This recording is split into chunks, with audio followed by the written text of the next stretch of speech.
All right, all right. Hello, everyone, and now welcome to a 1v1 matchup. This game, Lynn versus Happy, taking place here on Twisted Meadows.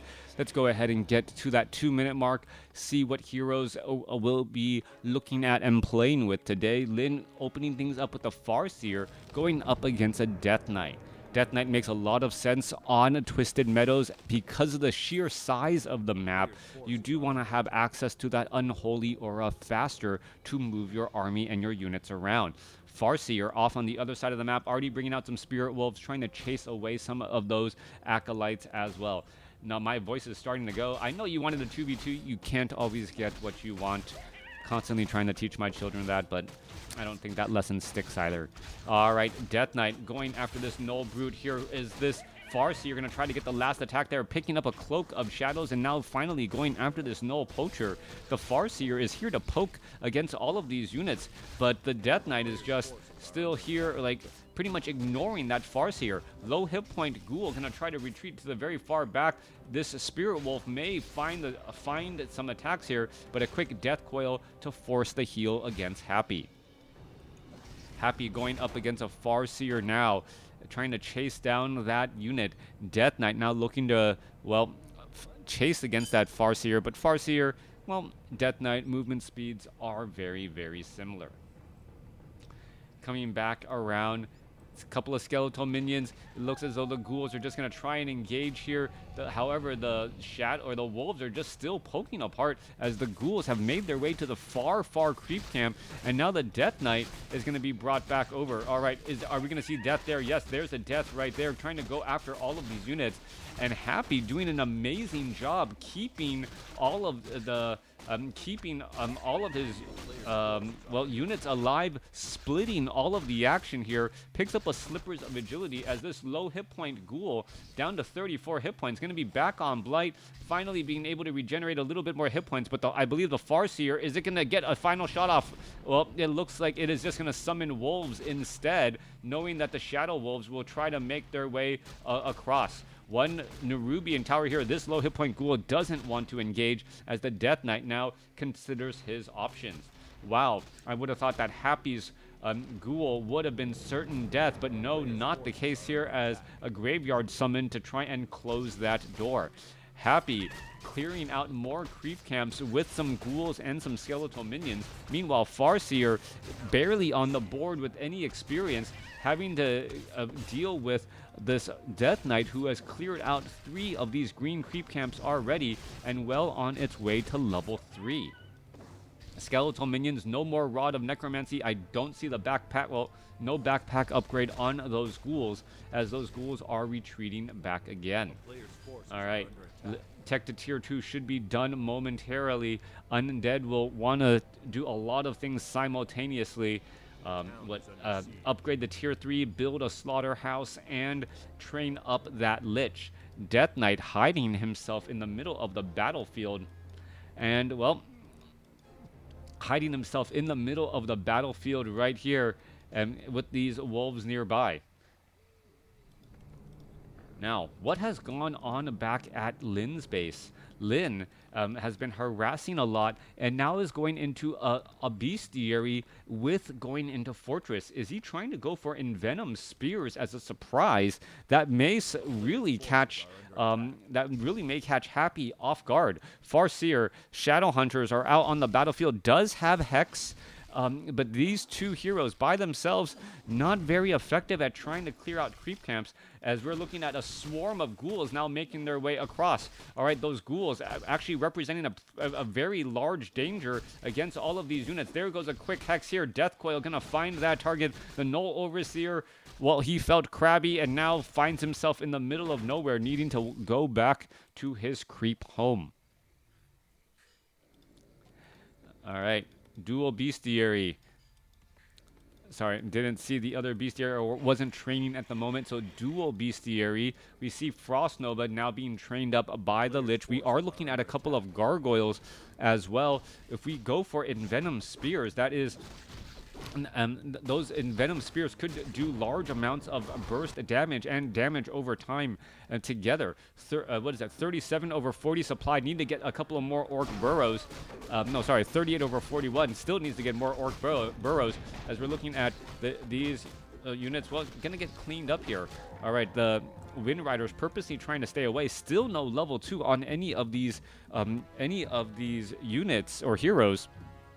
We are now looking at 4 Wind Riders here, with another pair being trained up, a Troll Bat Rider, and also those Envenom Spears that I had mentioned earlier. All right, Farseer trying to go up against the Null Overseer here, trying to clear out these creep camps, perhaps gain enough mana to summon up Spirit Wolves and try to clear out some more of these difficult creep camps indeed.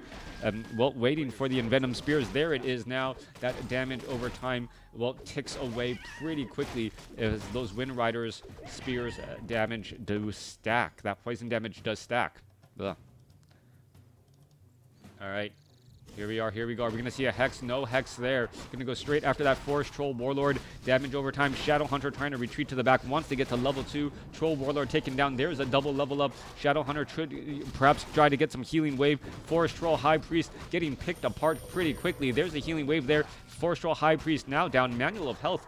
And not going to get picked up here for some reason. Or perhaps forgetting that particular tome as the Troll Bat Rider does back away. There's another healing wave again as the Farseer tries to get into that front position, absorb some of that damage. One Troll Bat Rider left there. Shadowhunter. Well, we're going to go after that Manual of Health? No? Apparently not worth it. As we're going to be looking at a great haul perhaps being set up. 8.5 minutes into this fight here. There's one skeletal minion. A little bit of free experience, but scouted out all of those Wind Riders. 1-0 upgraded with 2-0 upgrades getting underway. 43 over 50 supply. Could train up another, or nope, 50 over 51 supply. Could not train up any more units without going into higher upkeep as we're looking at more engaging coming down. All right, that Wolf going to get cleaned up here. A couple of healing, a couple of low hit point units. Farseer picks up a Belt of Giant Strength. Now going to go after these last couple of easy targets. Meanwhile, Death Knight now coupled alongside a Goblin Alchemist. Goblin Alchemist with Acid Bomb to try and, well, clean up some of those air units. Level 3 now on the Farseer. Also has an Amulet of Spell Shield. The Shadowhunter just shy of level 3, 6 experience shy. Well, maybe wanting to get level 2 healing wave to keep this army alive and well. It feels like Lin's slower slower level 3 is really what slowed things down. There's a Death Coil healing wave onto the Shadowhunter. There's a Frost Nova. Shadowhunter does escape away at 143 hit points. Going back to my original thought, because Lin had tried to do so much harassment, the Farseer was so low on level that he couldn't really creep even with an army of Wind Riders. Normally, those Spirit Wolves, the level 2 Spirit Wolves, have enough hit points to absorb a fair amount of damage while the Wind Riders do their thing. Instead, he was trying to harass a lot, and he did a good job delaying the level of the Death Knight and the Lich, but when it was time for him to do his own creeping, it just didn't feel as efficient and as tight as it normally has been in the past. Maybe he didn't see the tome? Yeah, a lot of the times players don't see the tome and then direct and move their attention somewhere else, right? I'm just casting. I'm not controlling and producing units all at the same time. Forgot the tome. He forgot to pick up the tome because he didn't see it. But at this level of play, most professional players can tell you which creep camps have tomes if you ask them on a map. So I often say forget, because they should know the maps, they should know the creep camps. Even if they don't see the tome, they are experienced enough to know what items drop from where, what the drop tables are, because they play so much. So yes, didn't see the tome definitely, but forgot the tome as well. Coming back around. All right, could be a possible possible creep jack well, scroll of speed now being used. Quick ensnare or a hex onto the Death Knight, going straight after those gargoyles. And now with the envenom spears, the Wind Rider is able to poke apart a lot. There goes another. There's a Devour Magic, but I don't think it was quite enough there as the Wind Rider is now turning back around. Death Knight, well, suffering quite a bit of damage here. Level 2 now on the Goblin Alchemist. 43 supply compared to 59. Lin bursting into low upkeep and able to deal some significant damage. Meanwhile, Rock Golem Creep Camp going to get cleared out here. Farseer and Shadowhunter perhaps can both level up to level 4 and take a big hero level advantage. Potion of Invulnerability and Cloak of Shadows picked up there. Some good survivability items indeed, as the Shadowhunter will be shy of level 4. All right.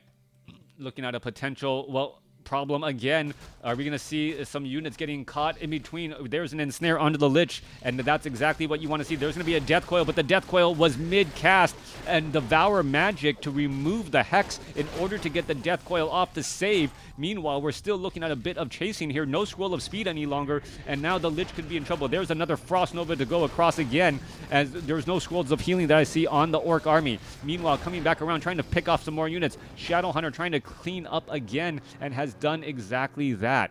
Farseer now going to go after this top left creep camp. It's pretty much easy knowing that the undead army is nowhere nearby. Shadowhunter does get up to level 4, does have an amulet, or he's picked the one with the amulet of Spell Shield, has a potion of invulnerability, but no mana on these heroes, and that is going to be a major problem. All right, is the Farseer Shadowhunter going to look to get to level 5? That is the question here. Easy creep camps. Meanwhile, Undead also looking to clear out some creep camps, perhaps set up an expo as well. Why the exclamation sign above creeps? Sometimes the creeps get the kill? Oh, what color was it? That I guess that's the question. Oh, Tome of Intelligence. Farseer goes back to pick it up. All right, Shadowhunter with the Ring of Archmagi, +3 to every single stat, incredibly important. Farseer also had that, well, True Shot Aura. The Wind Riders dealing bonus damage as well, +7% damage on all of these Wind Riders with their ranged attacks, which comes out to +3 damage. Are we going to get... no, we are no longer getting any additional attack upgrades. Staying at that, there's 69 over 71 supply, perhaps... getting another Orc Burrow and going full into that low 70s. Hello, thank you for the follow. As the gargoyles, ghouls, and, well, obsidian statues here try to replenish the undead army.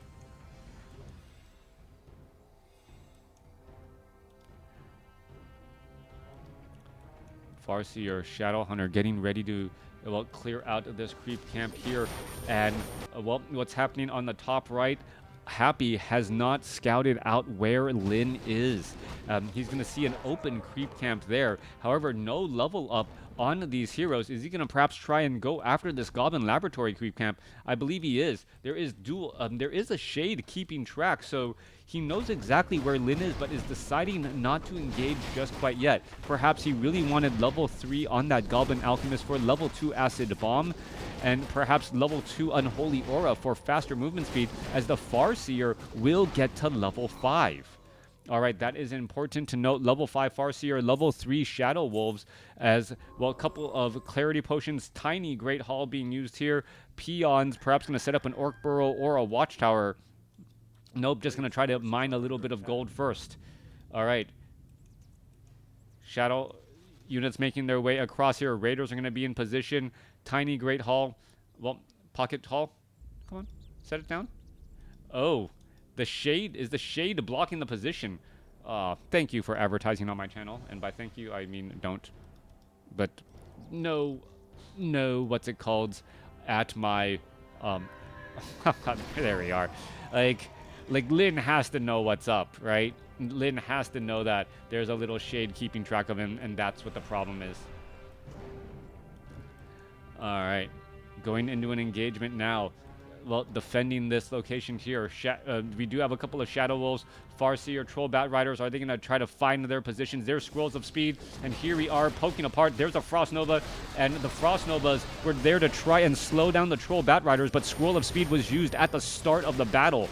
All right, what a big turnaround there. 61 supply compared to 43. Happy, unable to keep up here. We're going to see, well, oh, wow, that low hit point destroyer actually able to back away. Death Knight in a little bit of trouble. He's forced to use a potion of invulnerability as this Expo is seemingly, well, going to have no problems. There goes another destroyer again. And now with the Wind Riders, masked Wind Riders going to poke apart. One Wind Rider does get taken out, but Lin walks away with the game.